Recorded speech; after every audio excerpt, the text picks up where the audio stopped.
Pleno de la Asamblea Nacional conformó la comisión multipartidista que investigará los hechos sucedidos desde el 3 al 13 de octubre. También dejó lista la comisión que llevará adelante el proceso de elaboración del informe sobre las enmiendas constitucionales.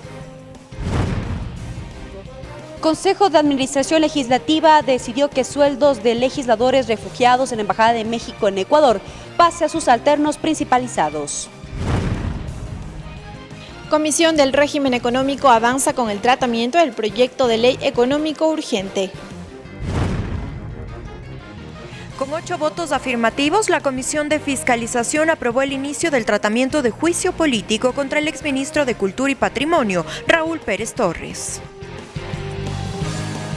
Los medios legislativos presentan TVL Noticias Emisión Estelar con Belkis Sánchez.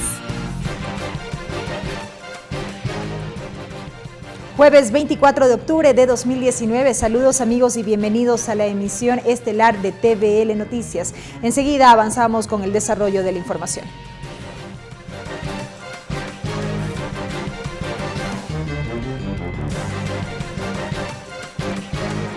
El Consejo de Administración Legislativa ratificó su decisión de suspender el pago de los sueldos a los legisladores refugiados en la Embajada de México en Ecuador.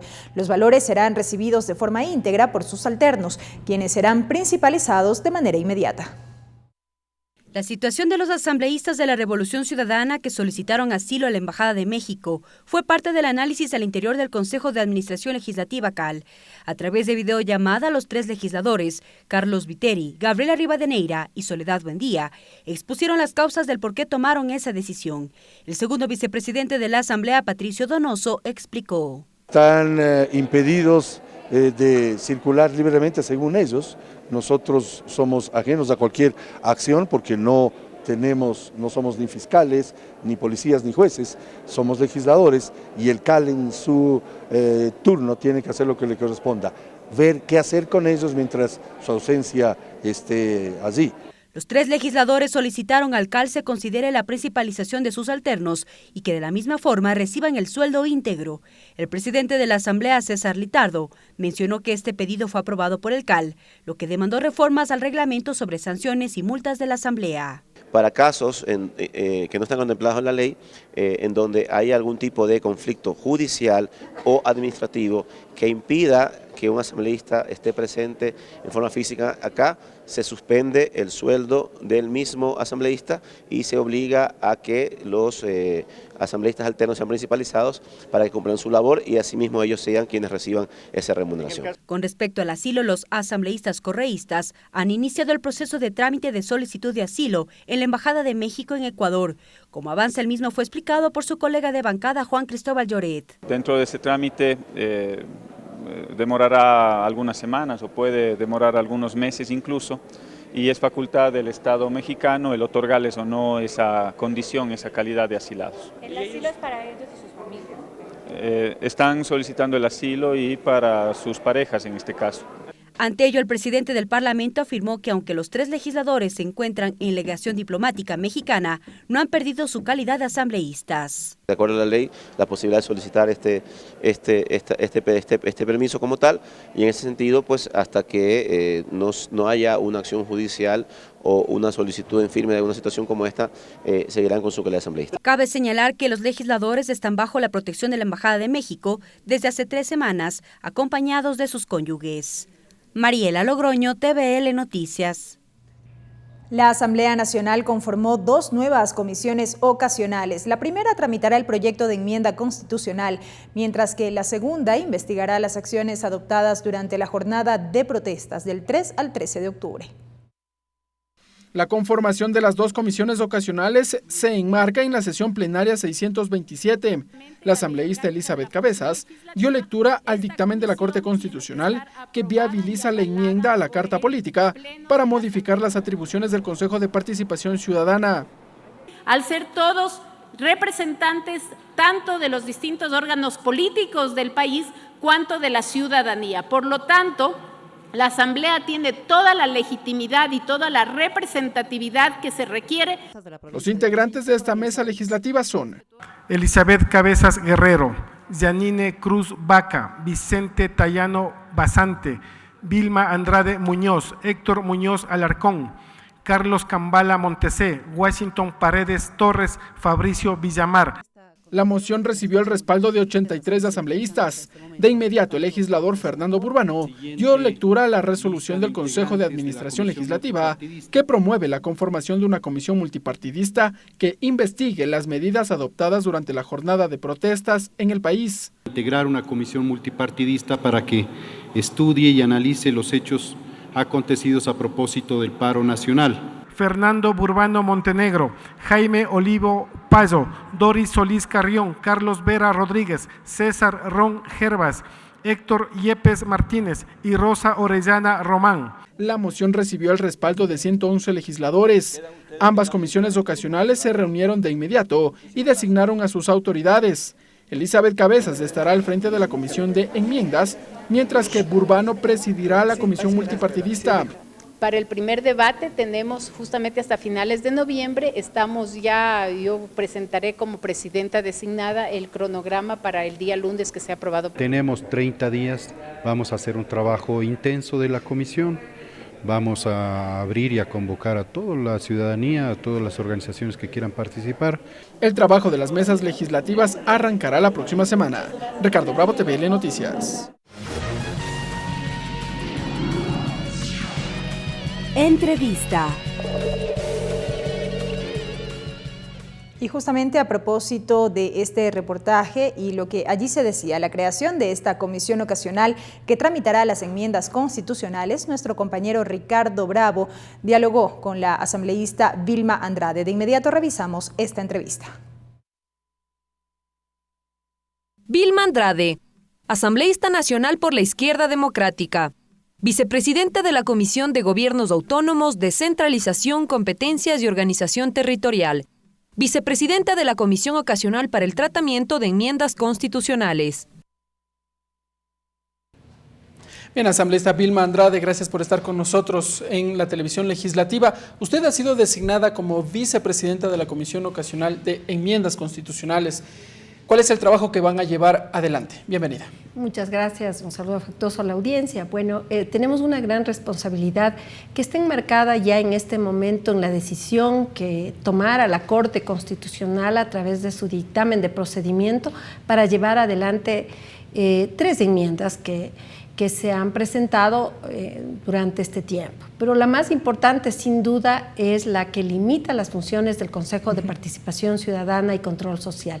En ese sentido, tenemos que cumplir también la resolución del CAL, en el cual se designa a esta comisión de 8 integrantes en este momento durante 30 días. Es decir, es un trabajo arduo y que tiene que estar encaminado en este momento a presentar un plan de trabajo que lo vamos a trabajar en conjunto con la presidenta de la comisión para marcarnos tiempos de trabajo y también un esquema que nos lleve realmente a respetar ya lo que la Corte Constitucional ha determinado, que justamente no cambia la estructura del Estado y que es la enmienda que fuera consensuada en la Asamblea respecto a la limitación de funciones. En contexto, lo que se busca es limitar esta función, esta atribución que tiene el Consejo de Participación Ciudadana de designar a las autoridades de control, que esta competencia pase legislativo. Sí, pasa de hecho a la Asamblea Nacional y creo que aquí hay que recalcar, la experiencia de los ecuatorianos ha sido realmente ya puesta en evidencia. Este organismo resultó ser el mecanismo que llevó a la concentración del poder. A través de este organismo se cooptaron absolutamente todos los organismos de control y eso a la postre ha sido nefasto, no solamente para la democracia, sino también, yo diría, ha sido un engendro de la política y nefasto para lo que es el uso adecuado de los recursos públicos, que al tener presidiendo los diferentes organismos de control a personas que fueron subalternas al poder y en ese momento al poder de turno, llegaron al descalabro institucional. Entonces, lo que sí, desde mi experiencia, yo fui diputada en el último Congreso Nacional y mucha de la opinión pública denostó realmente la actitud del Congreso de lo que se denominaba una cultura del reparto de las instituciones. Y allí, legisladora, ¿no caeríamos precisamente en eso? Hay voces críticas que han señalado que efectivamente ahora en la Asamblea Nacional con este mecanismo de designación de las autoridades de control se volvería aquello a repartir las funciones, las autoridades de control en cada una de las funciones del Estado. Quizás por esa misma experiencia que le decía y por estas críticas que tenemos que saberlas entender, aquilatar y asumir, es que la propuesta que yo presenté tiene un elemento totalmente innovador y diferenciador. ¿Cuál es este? Es el que la Asamblea crea una comisión especializada que va a llevar adelante la veeduría de un proceso de selección de precandidatos. Esto no había antes. Eran las fuerzas políticas representadas en la Asamblea que se ponían de acuerdo en una mayoría y decidían quiénes van a cada uno de los organismos del Estado. Ahora no se limita la participación. Personas que se consideran que tienen las capacidades, la idoneidad, podrán presentarse, no necesariamente apadrinados de ninguna organización en la Asamblea, tendrán que someterse, como es lógico, eso sí, al escrutinio público, a la impugnación que se le pueda hacer, a la valoración que tendrá que hacer una comisión de alto nivel, en la donde estarían representados un delegado de cada una de las funciones del Estado, 3 delegados de la academia, 5 personas que vendrían de la ciudadanía, de las organizaciones de la sociedad civil, que estarían inclusive impulsadas por el propio Consejo de Participación Ciudadana y que eso limitaría acá. O sea, el Consejo de Participación Ciudadana, no es que sale en su totalidad de todo este proceso, se mantiene como un organismo, no sé si de veedor o cuál será la calidad que tendrá el Consejo de Participación Ciudadana dentro de esta comisión. Ellos no pasan a ser parte, lo que sí recordemos, tiene 3 funciones fundamentales de este Consejo de Participación. Tiene activar o impulsar la participación ciudadana, tiene que luchar contra la corrupción y tiene que designar las autoridades. Lo que estamos haciendo la Asamblea en este momento es limitando las funciones de un órgano de la función de transparencia y control social. En todo lo que es designación de autoridades viene acá, y en esta comisión que he mencionado, que van a participar 5 ciudadanos, tendrá que ese Consejo de Participación, que ahora mismo está en funciones, a futuro nombrar a 5 delegados, a 5 personas que participen de esta comisión. Este elemento es fundamental para justamente romper este proceso que teníamos en el Congreso anterior, pero tampoco vivir lo que hemos vivido con este Consejo de Participación, donde 4 personas que hacen una mayoría de 7 pueden decidir a quién poner y a quién no, y cómo designar a las autoridades. Hicieron reglamentos amañados para darle el 100% de calificación a Polit, por ejemplo, al excontralor. Claro, esa era una consulta. ¿Cómo va a ser el mecanismo de funcionamiento de esta comisión que estará al interior de la Asamblea Nacional? ¿Se aplicarán los mismos reglamentos que ya normaban el funcionamiento de estas comisiones seleccionadoras que estaban al interior del Consejo de Participación Ciudadana? No, sin lugar a dudas son totalmente diferentes, porque partimos de que no va a haber un concurso de méritos y oposición. Lo que sí va a existir es la participación, que está abierta para que cualquier ciudadano lo haga y que tiene que someterse a una evaluación. La evaluación es distinta y sobre todo le entrega a la Asamblea una lista de 10 elegibles. Eso también es interesante. Que serán elegidos finalmente en el Pleno de la Asamblea. Pero por supuesto, por una mayoría que tendrá que generarse como en todos los parlamentos y como todos los cuerpos colegiados, pero ya ha pasado por filtros los nombres que estén propuestos, ya tendrán que haber demostrado al país de que son personas de idoneidad absolutamente clara, que son personas ojalá de trayectoria y de las capacidades y quizás de las potencialidades que el país amerita a futuro.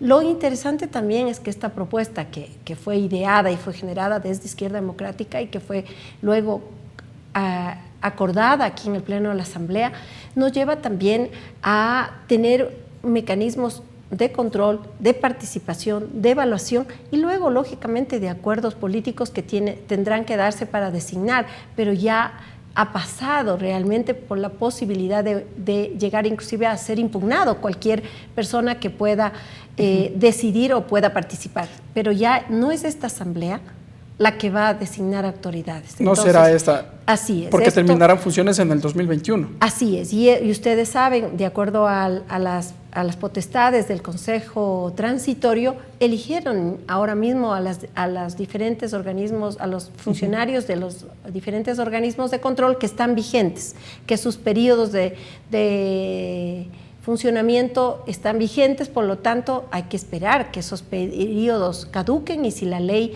realmente la logramos, esta enmienda la logramos hacer, tendrá que someterse ya a esta nueva disposición. Asambleísta, nos queda poco tiempo. Esto en cuanto a las designaciones de las autoridades de control, pero ¿qué va a pasar con la designación de los jueces de la Corte Constitucional? Para ellos entiendo que se establece otro mecanismo para la designación. Sí, este es importante porque recordemos que la Corte Constitucional está conformada por ternas. Pero estas ternas sí van a ser evaluadas, lo que ahora no se daba. Ahora está planteándose una comisión similar, con quizás el único elemento diferenciador es que los delegados de la academia tienen que tener posgrado en Derecho Constitucional. Y serán ellos quienes nos presidan esta comisión, ¿no? Y va a presidir uno de ellos. Entonces, además garantiza justamente esa transparencia que se requiere porque tendrán que ser constitucionalistas de diversas universidades que van a evaluar que efectivamente quienes conformen la Corte tienen que ser realmente constitucionalistas, que tengan una práctica y que tengan una experiencia y además que sean defensores de los derechos humanos, como ahora mismo yo califico que tenemos una Corte Constitucional importante que está haciendo respetar los derechos constitucionales. Asambleísta, esto en cuanto al mecanismo de la designación de autoridades, que usted ya lo ha desmenuzado. Ahora, el trabajo de la Comisión Ocasional de Enmiendas, entiendo que ya la mañana de este jueves designaron a sus autoridades. ¿Cuándo se reunirán nuevamente y hasta qué plazo prevén ya entregar el informe para primer debate? Porque entiendo que para el segundo debate debe transcurrir un año, o más bien 13 meses, un año y un mes más. Sí, efectivamente nosotros tenemos, de acuerdo a la resolución del CAL, 30 días. Es poco, es ajustado el tiempo, pero creo que lo tenemos que cumplir. Vamos a trabajar ya, el próximo lunes se estará ya convocando a los miembros de la comisión, establecer con ellos una coordinación para ver qué día es lo más adecuado y qué día podemos estar más tiempo, porque recordemos que el reglamento de comisiones establece que las comisiones ocasionales tendrán que reunirse unas 4 horas en las ocasionales, entonces tendremos que dar cumplimiento, ver los tiempos y coordinar con todos los miembros para tener el quórum reglamentario y de esa manera avanzar. Lo bueno, y que nosotros recalcábamos a quienes integran la comisión, es de que ya está la enmienda lista. No es como cuando en un momento dado, recordemos, aquí se hizo una comisión de enmiendas que recogió propuestas. 2014-2015. Exactamente, y esas propuestas fueron trabajadas, fueron modificadas y después presentadas al Pleno. Aquí ya básicamente tenemos un marco referencial, hubo ya un debate previo, hubo una socialización previa, un acuerdo previo. Con las bancadas legislativas. Exactamente, entonces la propuesta está afinada y está también además revisada por la Corte Constitucional. Sobre esa base habrá que darle la limpieza jurídica más adecuada, la formalidad, podemos cambiar solo los temas de forma, claro, y lo de fondo no. Entonces, creo que si contamos con todo un trabajo adecuado y un respaldo de la propia Asamblea, que así ha dispuesto también el presidente en darnos todo el soporte, todo el apoyo para que esto se agilite, porque usted muy bien lo señalaba, tenemos el primer debate, presentar, ojalá en un mes, ojalá sea efectivamente, ojalá que podamos hacerlo a fines de este mes y efectivamente a fines de noviembre, máximo diciembre, y de esa manera estamos siendo corresponsables con el clamor de los ecuatorianos que ahora mismo han planteado esta necesidad de limitar las funciones. Le hacía esta consulta porque si se cumplen los plazos, hasta finales del mes de noviembre el primer debate y el segundo debate será igualmente hasta finales del mes de noviembre del 2020. uno creería que como están las cosas, podrían coincidir con las elecciones del 2021. Sí coincidirían tal vez, pero lo bueno es que como la norma constitucional es absolutamente clara, entrará justamente en vigencia a partir de lo que concluyan los periodos de los diferentes funcionarios. Una vez promulgado en el registro oficial. Así es, pero no es que se van a cambiar en ese momento las autoridades. Yeah. Las autoridades, hablemos del ejemplo, el Procurador General del Estado, el Contralor, el Fiscal General del Estado, ya tienen periodos establecidos y tendrán que concluir, por lo tanto, esta asamblea no lo va a poder nombrar. Bueno, en el será caso del Contralor el nuevo, no lo han topado, ni el transitorio, y me parece que estará algunos años más. Así claro. es, entonces nosotros no vamos a entrar en ese análisis, sino más bien en qué a futuro pueda tener la asamblea futura, pueda tener un instrumento absolutamente claro, distinto, y creo que rompe esta crítica que teníamos como Congreso Nacional, pero también rompe lo que se estableció en el Consejo de Participación Ciudadana. Yo decía que el remedio fue peor que la enfermedad, porque si en el Congreso habían estos acuerdos que se los criticaba, fue peor. Después lo que tuvimos es una sola fuerza política representada en un consejo que designó justamente a todos los subalternos del poder. Todos fueron o asesores o funcionarios del correísmo que fueron los que llevaron adelante en este descalabro. Entonces creo que el equilibrio es importante, este peso y contrapesos es importante, y la asamblea en su conformación refleja también lo que los ecuatorianos quieren en su representación. Muy bien, gracias asambleísta Vilma Andrade por estar con nosotros aquí en la televisión legislativa, entregándonos detalles respecto del trabajo que llevará adelante esta comisión ocasional multipartidista de enmiendas constitucionales. Nosotros vamos a seguir con más información.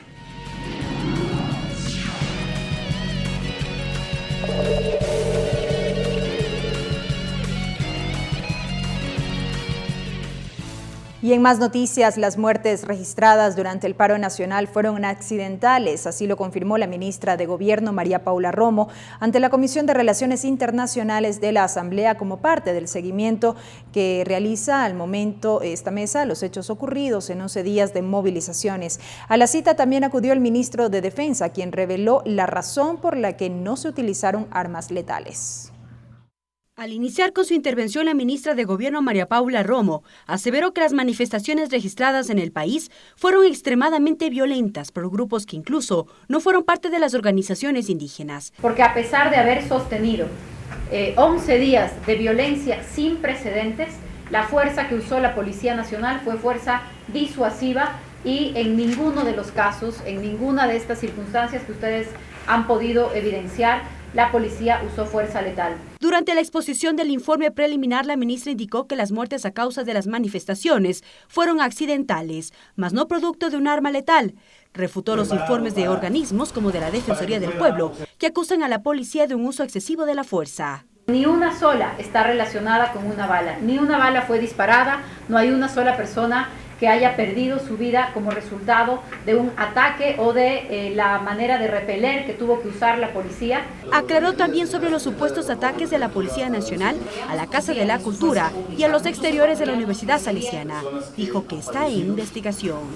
Tenemos serios indicios de que esta bomba ni este ataque, entre comillas, fue provocado por miembros de la policía. Tenemos identificadas personas encapuchadas que fueron a las universidades a crear terror. Sobre ello habló el ministro de Defensa, Osvaldo Jarrín, quien reveló información sobre el uso de las instalaciones de las universidades, que más allá de sitios de paz, se convirtieron en centros de abastecimiento, afirmó. En definitiva, eran centros logísticos de abastecimiento para los manifestantes y los grupos que actuaban vandálicamente en el resto de la ciudad. El ministro aclaró también por qué las Fuerzas Armadas no salieron con armamento letal durante el estado de excepción y toque de queda. Más bien, nuestro interés fue siempre que las Fuerzas Armadas estén protegiendo a la población y que no haya pretexto alguno para que se escale la situación o que se vaya fuera de control, como fue el afán de grupos infiltrados, de grupos criminales y que tenían la intención como el objetivo fundamental era el carácter político, desestabilizar la democracia. Para la próxima semana, la Comisión de Relaciones Internacionales prevé convocar a la Defensoría del Pueblo, Centro de Inteligencia y a representantes de organizaciones indígenas. Mariela Logroño, TVL Noticias. El Grupo Parlamentario por los Derechos Humanos recibió a víctimas civiles de las manifestaciones del 3 al 13 de octubre y a un delegado de la Defensoría del Pueblo para escuchar sus testimonios. Los integrantes de este grupo recibirán la próxima semana a representantes de Naciones Unidas para analizar estos casos y elaborar un informe. Así lo explicó la presidenta de este grupo parlamentario, la asambleísta Doris Solís.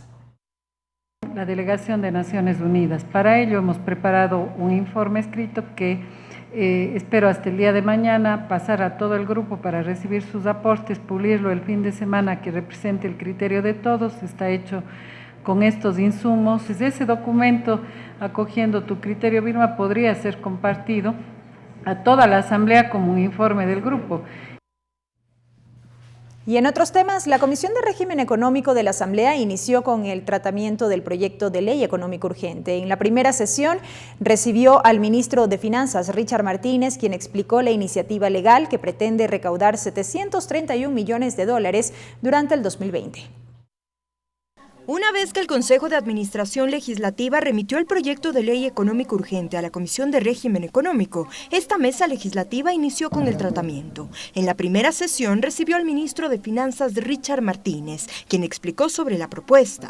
Martínez dijo que el proyecto consta de 3 componentes. El uno, que es una reforma al Código de Finanzas Públicas; el segundo componente, una reforma al Código Monetario y Financiero; y un tercer componente que es un conjunto de decisiones en materia tributaria. El ministro hizo un desglose de la ley, sin embargo potenció su intervención en algunos puntos que considera fundamentales, como el que no se podrá modificar el presupuesto general del Estado durante la ejecución del mismo en más del 5%. Es que conforme está establecida la ley actualmente, durante la ejecución el presupuesto general del Estado se puede modificar en hasta un 15%.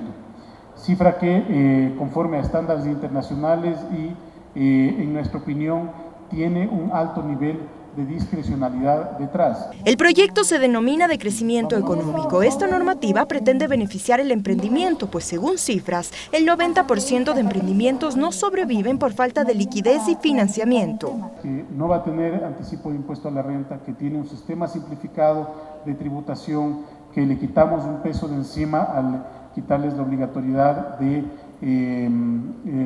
llevar la contabilidad sin que eso afecte el control, si tienen que llevar un control, un registro de ingresos y gastos. Otro de los puntos que incorpora esta normativa es sobre beneficios para el sector agrícola, ganadero y agroindustrial. Es que todos los productores en el sector agrícola tengan un nivel de tributación muy simple, muy sencillo, con una tabla que establece un nivel de ingresos, un impuesto con una fracción básica y un impuesto adicional sobre la fracción excedente. Además está la responsabilidad conjunta, que significa el apoyo de las empresas con una contribución durante 3 años gradualmente, dependiendo de los ingresos de las compañías. Una empresa que haya tenido ingresos gravables de entre 0 y 1 millón de dólares no va a pagar el impuesto. Las empresas que tuvieron ingresos entre 1 y 5 millones tienen que pagar una tarifa del 0,10%, las de 5 a 10 millones de 0,15% y las de más de 10 millones de una tarifa del 0,2%. Esto nos da un nivel de recaudación de 177 millones cada año. Y también para las personas naturales que tengan más de $100,000 de ingresos al año. Ellos no podrán deducir los impuestos a la renta. De igual forma hay beneficios para quienes traigan su ingreso lícito del exterior. Si los capitales son declarados y no retornan al país, en ese caso se establece una tasa del 8%, si así lo decidiese el contribuyente. Según el artículo 59 de la Ley Orgánica de la Función Legislativa, la Comisión Especializada, en este caso Régimen Económico, tendrá 10 días para presentar al presidente de la Asamblea Nacional el informe con las observaciones que juzguen necesarias para introducir a la normativa. Tatiana Sonnenholzner, TVL Noticias. Y a esta hora, precisamente, la Comisión del Régimen Económico continúa con el tratamiento del proyecto de ley económico urgente. La mesa legislativa recibe los criterios de varios actores. Nuestra compañera Lorena Espinosa nos preparó un informe. Adelante. Gracias, buenas noches. Así es, la Comisión del Régimen Económico avanza con el tratamiento del proyecto de ley urgente en materia económica enviado por el Ejecutivo. Esta tarde la Comisión ha recibido a Marcos López, delegado del Presidente de la República de la Junta Monetaria y Financiera. Él ha hecho una explicación sobre el escenario de cómo se encuentra el Banco Central. Ahí ha dicho que se encuentra descapitalizado el sistema, que hay falta de autonomía y que también uno de sus problemas es el financiamiento de gasto público.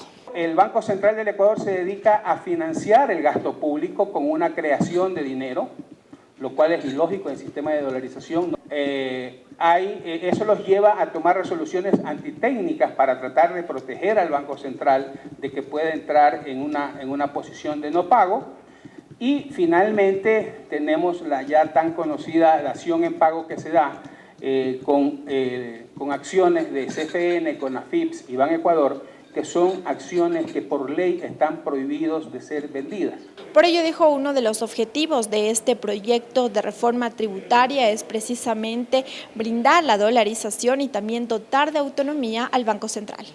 Dotar de autonomía al Banco Central del Ecuador, dotar de una autonomía técnica a lo que se da la Junta de Política, Regulación y Estabilidad Financiera, mejorar la gobernanza de banca pública, adaptar las políticas de regulación y control a las mejores prácticas internacionales. Explicó también algunas de las propuestas sobre la conformación del directorio del Banco Central y también de la Junta de Política Monetaria y Financiera.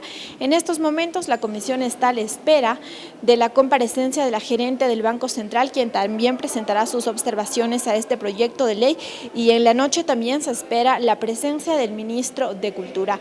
Es lo que les podemos contar desde la Comisión del Régimen Económico. Una buena noche. Gracias a Lorena Espinosa por ese reporte. Y ahora les contamos que con 8 votos afirmativos, la Comisión de Fiscalización aprobó el inicio del tratamiento de la solicitud de juicio político en contra del exministro de Cultura y Patrimonio, Raúl Pérez Torres. Este proceso es impulsado por los asambleístas Lira Villalba y Juan Cristóbal Lloret, quienes serán recibidos el próximo miércoles 30 de octubre para recibir sus pruebas de cargo. La Comisión de Fiscalización aprobó el inicio del tratamiento de juicio político contra el exministro de Cultura y Patrimonio Raúl Pérez Torres, presentado por los legisladores Juan Cristóbal Lloret y Lira Villalba, por un supuesto incumplimiento de funciones al no cumplir con la Ley de Cultura en cuanto a los mecanismos de entrega de recursos a las distintas casas de la cultura del país. Las motivaciones que derivaron a no cumplir con la fórmula de distribución de recursos a todas las casas de las culturas provinciales. También aprobaron el cronograma de comparecencias para este proceso de juicio. Tendremos solicitudes de comparecencia tanto de los interpelantes como del interpelado, entonces estaría a consideración de ustedes el cronograma planteado para este juicio político. Además, la mesa avanzó con el tratamiento del juicio contra los exvocales del Consejo de la Judicatura Transitorio. Esta vez recibió a la exdirectora de Talento Humano del Consejo, Mónica Núñez, como prueba de cargo dentro del juicio político. Núñez dijo que ella no tiene responsabilidad sobre la injerencia en la justicia, causal del juicio contra los exvocales. Se me da la competencia de coordinar la elaboración y notificación y registro de acciones de personal. Además, dijo que el informe técnico lo firmaba Manuel Chum, exdirector provincial del Guayas, quien también fue citado ante la comisión, pero por motivos de salud se excusó. ¿Quién lo solicita y quién valida la necesidad? La solicitud del informe técnico se hace bajo la petición y la solicitud emitida vía memorando circular del doctor Manuel Chum, director provincial del Guayas en ese momento. El legislador Eliseo Azuero dijo que es importante investigar sobre el Consejo Transitorio, pues él conoce de casos donde los vocales están involucrados en procesos viciados de nulidad. Yo les voy a entregar ahora sí a la Comisión de Fiscalización toda la investigación con todos los anexos que prueban cómo llegó cada uno de los jueces en esa administración nefasta que provocó la inseguridad jurídica de este país y nos ha generado un daño tan grande que hasta la presente fecha, casi al culminar un nuevo periodo gubernativo, no podemos darle solución. Sobre el inicio del tratamiento del juicio político contra el exministro de Cultura, el miércoles 25 los interpelantes comparecerán ante la Comisión de Fiscalización para sustanciar la solicitud de juicio. Tatiana Sonnenholzner, TVL Noticias. De otro lado, la Comisión de Fiscalización recibió parte de las pruebas de descargo en el marco del trámite de la solicitud de juicio político en contra de los exvocales del Consejo de la Judicatura Transitorio. La mesa legislativa tiene previsto recibir las pruebas de oficio hasta la próxima semana. 3 exvocales del Consejo de la Judicatura Transitorio presentaron sus pruebas de descargo en la Comisión de Fiscalización en el marco del tratamiento del pedido de juicio político en su contra. La primera en comparecer fue la exvocal Zobeida Aragundi, quien desmintió las acusaciones en su contra. Dijo que hace un año ya presentaron información en la Comisión de Justicia, por lo que pidió el archivo de la solicitud. Denuncian específicamente que yo, Zobeida Aragundi, he presentado un escrito en una indagación previa por peculado, ya lo voy a explicar. Y este escrito lo he presentado cuando ya he sido vocal del Consejo de la Judicatura. Denuncia falsa que se cae por su propio peso. Angélica Porras también acudió a la comisión. Ella se refirió a la independencia judicial y a la división que dijo se formó en el Consejo de la Judicatura, respecto de su acusación por omisión e injerencia en la justicia por no haber dado trámite a denuncias de cartas en las que se pedía a los jueces que modifiquen su fallo. Lo desmintió, pues aseguró que siempre pidió que se traten esos temas. Hicimos la denuncia pública sobre nuestra oposición a este tipo de documentos y llevamos al Pleno esta discusión y obtuvimos una resolución para que esto no vuelva a ocurrir. Entonces el apercibimiento no es una palabra inocente. Yo le estoy diciendo al juez que le diga al perito las sanciones que va a hacerse en contra si es que se mantiene en esa decisión que ha tomado el perito. Luego fue el turno de Juan Pablo Albán. Él indicó que el tiempo para su fiscalización concluyó, pues ya transcurrió un año de que dejó el cargo. Sin embargo, dijo acude a la comisión para demostrar que sí se cometió injerencia en la justicia y que no se respetó la independencia de funciones. Desde el día en que yo me posesioné del cargo, un 25 de junio, desde ese día, yo exigí al interior del Consejo de la Judicatura que se garantice la independencia de los operadores de justicia. A la mesa legislativa deberán acudir también los expresidentes del Consejo de la Judicatura Transitorio, Marcelo Merlo y Aquiles Rigail. En lo posterior, la comisión deberá receptar las pruebas de oficio para poder evaluarlas y elaborar un informe. Lorena Espinosa, TVL Noticias. Y ahora, amigos, saludamos a nuestro compañero César Guanolema con la interpretación al quichua.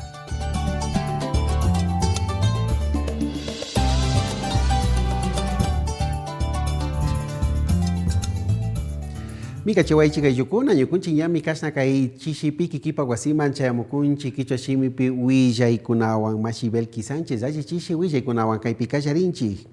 Situación asambleístas de embajada. Kai Consejo de Administración Legislativa hatun tandanaku yuku ima pimi kunan kai punja ima kashukrimanakuita ñaupagman aparka kuna. Paikuna kai México yakta embajada wasi uku pikausakushkamantami kashna paikuna pa killapi hapina kulki ima taka ñamana chayachinapak yuyaypaktarishkakuna. Sinallati kai kulki imaka tukuymi kashna paikunata katik apukuna kai mamayakta tandanaku yukupi yanka kukman chayachina kan nishpami yuyaypaktarishkakuna.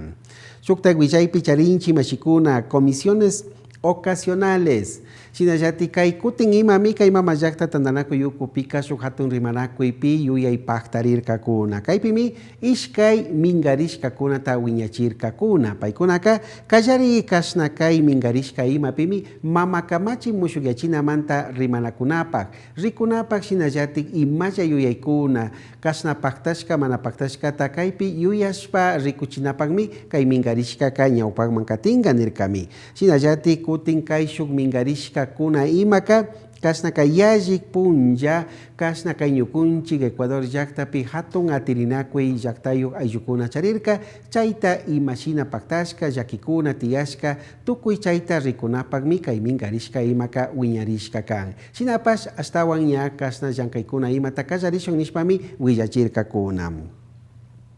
Seguimiento paro nacional, Shinayati kai kutin ima mika ñukunchi llaqta ima pika tauka atirinakuy kaparinakuy kuna kayajik punlla kuna tierka chaymanta astawan kasna riksichinapakmi kai kutin imaka kai relaciones internacionales mingarishka ukuman kasna chayamorka kuna. Ministra de Gobierno María Paula Romo ima mika ipirrimashpakanirka kasna kai kaparinakuy ima pika wañaykuna rikurishka kasna rikurirka.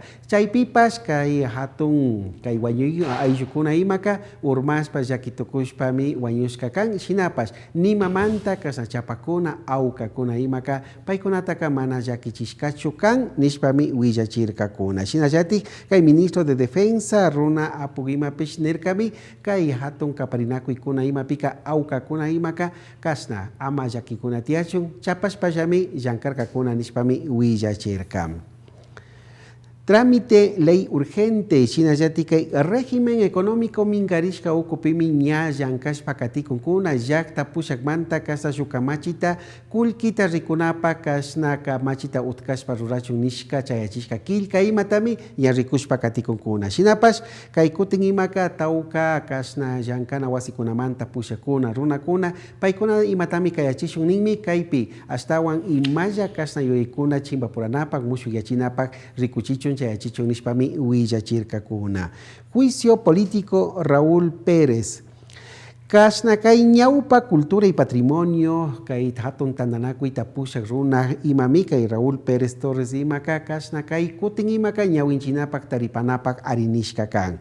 Chaytami kay fiscalización mingarishka uku imapika pusak apukuna arinirka. Shinami kasna kay mañay imataka Lira Villalba Juan Cristóbal Lloret apukuna imami chayachishka kuna kan. Chaytami kasna kay shamuk punjakuna imapika astawan imaya huchachina tiashka imaya mitarina kuna tiashka imata tukuy kay runakunata kayachinga nishpami kaypika willachirka kuna. Hasta aquí la interpretación en el quichua.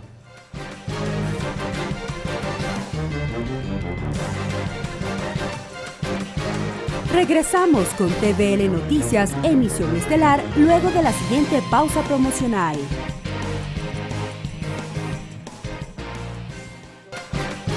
Continuamos con TVL Noticias, emisión estelar. Más información, amigos. Por unanimidad, el Pleno de la Asamblea Nacional aprobó este jueves el proyecto de ley orgánica de actuación en casos de personas desaparecidas y extraviadas. La norma ahora pasará al Ejecutivo para su análisis. Alrededor de 2 horas tomó el segundo debate del proyecto de ley de actuación en casos de personas desaparecidas y extraviadas y cuya aprobación este jueves contó con el respaldo unánime de 112 asambleístas. El titular de la comisión que trató esta propuesta, Absalón Campoverde, dijo que se recogieron la mayoría de observaciones recibidas y recalcó que el proyecto de ley no genera gasto adicional para el Estado. Pues únicamente se necesita reforzar los mecanismos ya existentes y unificar las plataformas tecnológicas y las bases de datos de las instituciones que conforman. En cuanto a cifras, el asambleísta Mauricio Zambrano reveló que entre 1970 y 2017 se han reportado 42.000 casos de personas desaparecidas en el país. 96% de estos ya han sido resueltos y 1.600 están pendientes. En cuanto a las provincias, Pichincha refleja un 30.2%, Guayas un 14.8%. En casos de personas desaparecidas son las provincias en las que mayor número de casos de personas desaparecidas existen en nuestro país. La legisladora Marcela Holguín, de su lado, enfatizó en el derecho que esta ley garantiza a las víctimas indirectas. Ellos son las personas que deben tener acceso a esta información y también a una evaluación que se realice al menos semestralmente, que sea de seguimiento para saber cómo están avanzando los casos. Mientras que Jimena Peña manifestó la importancia de tomar en cuenta la desaparición de personas en el extranjero. Es fundamental que esta norma transversalice el enfoque de movilidad humana. Por todo lo que les he mencionado, decenas de ecuatorianos que están migrando y los tristes casos de desaparecidos. Este proyecto de ley que ahora pasará al Ejecutivo para su análisis apunta a la búsqueda, localización de las personas desaparecidas, extraviadas y la protección de sus derechos hasta que se conozca su paradero. La prevención de este fenómeno, así como la educación, asistencia y protección a las víctimas indirectas a través de una coordinación entre las instituciones estatales para garantizar una respuesta efectiva. Belkis Sánchez, TVL Noticias. Entrevista. Y precisamente para conocer detalles del contenido de este proyecto de ley aprobado tras este segundo y definitivo debate en esta jornada, nuestro compañero Ricardo Bravo dialogó con el legislador Absalón Campoverde. Lo revisamos. Absalón Campoverde, asambleísta por la provincia de Zamora Chinchipe, integrante de la Comisión de la Biodiversidad y Recursos Naturales, presidente de la Comisión Ocasional para atender los casos de personas desaparecidas. Asambleísta Absalón Campoverde, gracias por estar con nosotros en los medios legislativos. Finalmente, esta iniciativa legal fue aprobada por unanimidad. ¿Cuál es el nombre de esta iniciativa? Por favor. Muchas gracias por la invitación. Un saludo para los ecuatorianos. Esta ley se llama Ley Orgánica de Actuación en casos de personas desaparecidas y extraviadas. En realidad, yo no me esperaba otra cosa. Si en el primer debate se aprobó por unanimidad, esta no pudo ser la excepción. Igual con 112 votos se aprueba una ley por los desaparecidos del Ecuador y por supuesto para el país. Yo creo que este rato quien ganó es el Ecuador. ¿Cómo va a ser la actuación de esta normativa? ¿Cómo va a ser la aplicación? Bueno, esta ley, primeramente, el núcleo de esta ley, hablamos de la prevención. Al hablar de prevención, le dejamos el encargo, la responsabilidad al Ministerio de Educación, a la Policía Nacional por medio de su unidad especializada, la DINASED, los GAD cantonales, quienes llevarán las charlas a las escuelas, colegios, universidades para poner en alerta a nuestros niños, a nuestros jóvenes, con la finalidad de que no sean presa fácil de la delincuencia que campea los establecimientos educativos. Sobre todo en este sector, ¿no? Los estudiantes, cuando se ha visto mayor vulnerabilidad en ellos. Por supuesto que sí. Entonces, por eso el núcleo prácticamente de esta ley es la prevención. Ahí es donde tenemos que trabajar. Luego hablamos de la articulación de las instituciones públicas y me refiero al Ministerio de Gobierno, Fiscalía, DINASED, DINAPEN, Defensoría del Pueblo, Registro Civil, el Ministerio de Salud, el ECU 911. ¿Qué es lo que tratamos? De que hablemos el mismo idioma. ¿Con qué finalidad? Con la finalidad de cuando un familiar vaya y presente la denuncia en la Fiscalía, a los minutos siguientes, todas estas instituciones sepan que hay un nuevo desaparecido en el Ecuador. ¿Sí? Brinden información. Eso es lo que tratamos, para que ya no se repita lo que sucedió antes. Entonces, cuando se esperaba 48 horas, no, este rato la Fiscalía de oficio obtiene la denuncia y da paso ese momento. Luego de eso hablamos de este rato tenemos 2 fiscalías especializadas, en Pichincha y en el Azuay.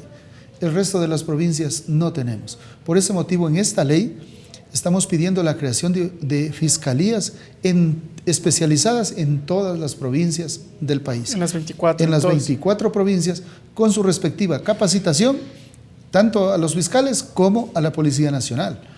Luego de esto, nosotros también en esta ley hablamos de la vida, de la presunción de vida. Normalmente se habla de la muerte presunta. Nosotros en esta ley estamos hablando de la presunción de vida. Es decir, que el Estado tiene que buscar a nuestros seres queridos hasta encontrarlos independientemente de la edad que tengan. Muchas de las veces dicen, bueno, es que tiene 70 años, ya dejemos de buscarlo. No, aquí estamos hablando de la presunción de vida y no importa la edad que tenga. También estamos hablando del registro nacional. Esa había sido una de las inquietudes de los asambleístas en el primer debate, donde se hablaba de que el registro nacional generará un presupuesto al Estado, cosa que no es verdad. Lo que queremos es que con lo que tenemos articulemos y lo pongamos a funcionar. Y se genere, se cree esta base de datos, ¿no? Definitivamente. De personas desaparecidas que se encuentran en esta condición. Lo que necesitamos es poner a funcionar. Entonces, el Estado no va a sufrir ningún tipo de gasto. ¿En manos de quién estará este registro? El registro será manejado por el Ministerio de Gobierno. Ellos serán los responsables de manejar este registro. Luego de eso estamos hablando, por ejemplo, de los derechos de los desaparecidos, derechos de sus familiares. Estamos hablando de obligaciones del Estado, estamos hablando de obligaciones de los familiares también. ¿Por qué? ¿Por qué digo esto, obligaciones de los familiares? Porque en muchas ocasiones ya no es la primera vez que la persona se va de la casa, se desaparece.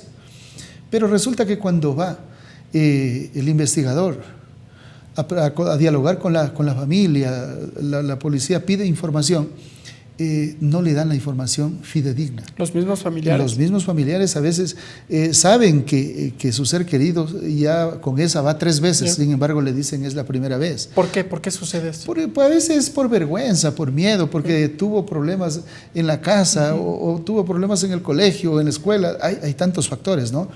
Pero ellos más se lo ha hecho en realidad por vergüenza, ¿no? Pero entonces, ¿qué necesitamos? La policía, ¿qué necesita? La información, toda la información. Y esto va a funcionar porque si nosotros como familiares damos toda la información a la persona que está en la investigación, va a ser mucho más fácil y mucho más rápido inmediatamente encontrar a estas personas. Sí. Eso porque es importante. Uno tiene indicios, ¿no? Tal vez algún familiar cercano, tal vez se dice enamorado, enamorada, que podrían estar allí también influenciando en esta posible, presunta desaparición. En este caso, sucede en jóvenes, ¿no? Sí, normalmente se ha dado. Entonces, por eso es lo que dejamos en la ley también, las obligaciones de los familiares. Así como tenemos derecho los familiares. ¿Por qué? ¿Qué sucedía antes, mi estimado Ricardo? Antes no nos decían la verdad. Simplemente no nos decían la verdad porque no querían decirnos.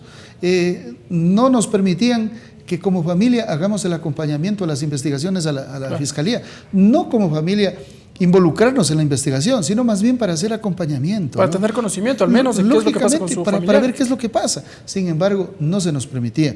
Mucho menos tampoco nos acompañaron con algún profesional para darnos ayuda psicológica, que tampoco se nos dio.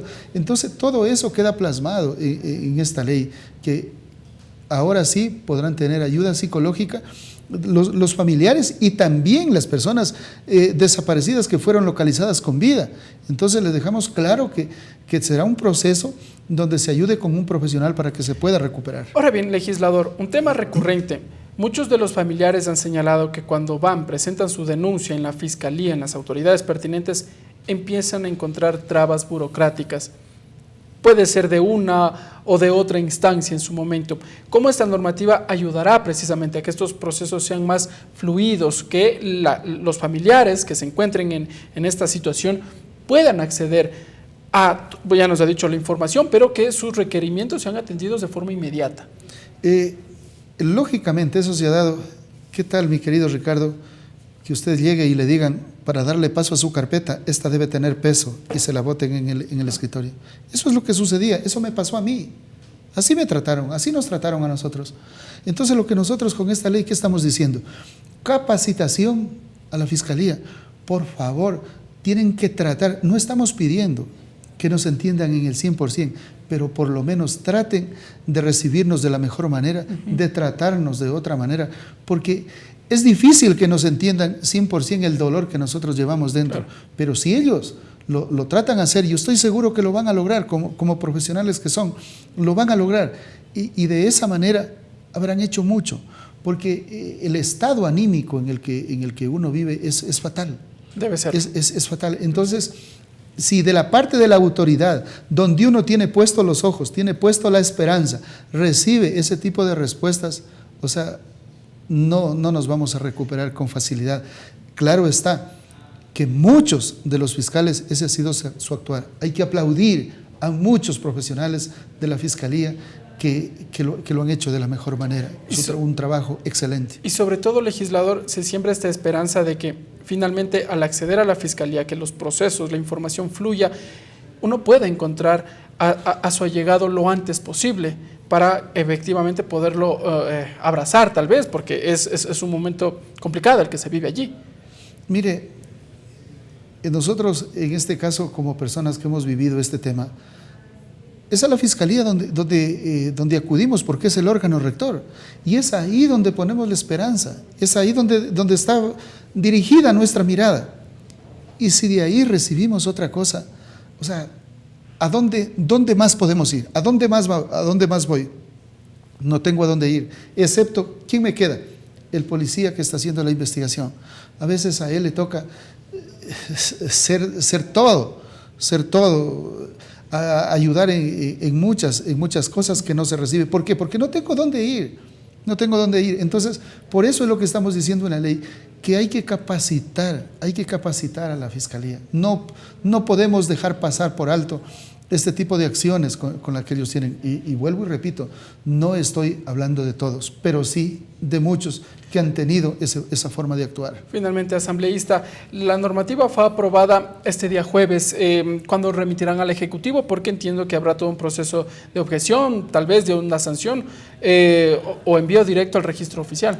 Bueno, la verdad que yo emocionado porque no puede ser de otra manera y aprovechar este momento para enviarles mi agradecimiento, mi abrazo cariñoso a todos los 137 asambleístas por ese apoyo a los miembros de la comisión, a los equipos asesores, a todos, a los organismos, en este caso organizaciones que nos apoyaron, ASFADEC, INRED, Desendor, COVIDEFEN, Luna Roja, y si se me olvida alguien, perdonen por favor, pero yo creo que este rato, a más tardar el día de mañana, se enviará ya al Ejecutivo. El Ejecutivo tiene 30 días y luego para hacer sus observaciones seguramente nos devolverá, y claro que si corremos con un poquito más de suerte, seguro no hará observaciones, la pondrá directamente, subirá al registro oficial y el país tiene una nueva ley.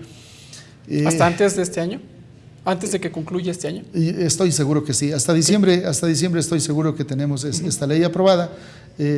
La verdad que el país ha ganado. Correcto. Definitivamente. Muy bien. Gracias, asambleísta Absalón Campo Verde, por estar con nosotros en los medios legislativos, conversando respecto de esta iniciativa legal que lo que busca es la actuación, la articulación, se ha dicho, entre varias instituciones respecto de la actuación en el caso de las personas desaparecidas. Los detalles entregados por el legislador Absalón Campo Verde. Seguimos con más detalles.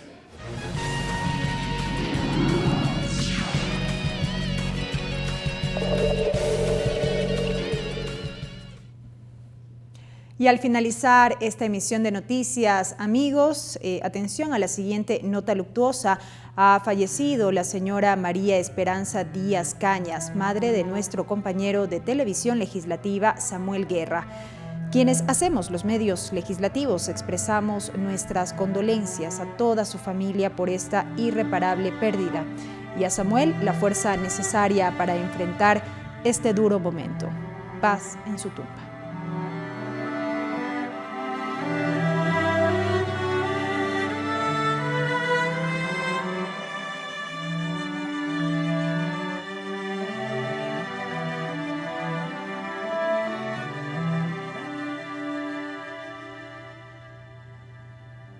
Culmina así la emisión estelar de TVL Noticias, amigos. Tengan ustedes una buena noche. Los medios legislativos presentaron TVL Noticias, emisión estelar.